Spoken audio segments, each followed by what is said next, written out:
மாண்புமிகு தமிழ்நாடு முதலமைச்சர் புரட்சித் தளபதி அவர்களின் 52வது வயதினை பூர்த்தி செய்து 53வது அகவையில் அடியெடுத்து வைத்துள்ளார் என்பதை அறிந்து பெருமகிழ்ச்சி அடைகின்றேன். சட்டசபையில யாருக்கும் கிடைக்காத பாக்கியம் முதலமைச்சர் விஜய்க்கு கிடைச்சிருக்கு.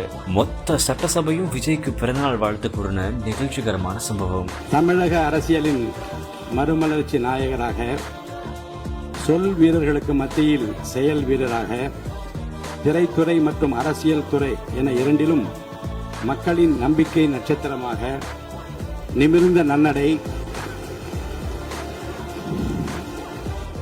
நேர்கொண்ட பார்வையுடன் ஆட்சி புரிபவராக, நிலத்தில் யாருக்கும் அஞ்சாத நெறிகள் உடையவராக, தூய்மையான ஆட்சிக்கு சொந்தக்காரராக, எதனையும் ஆழமாக சிந்தித்து முடிவெடுக்கும் அவரது நிர்வாக திறமை அனைவரையும் வியப்பிலே ஆழ்த்துகிறது.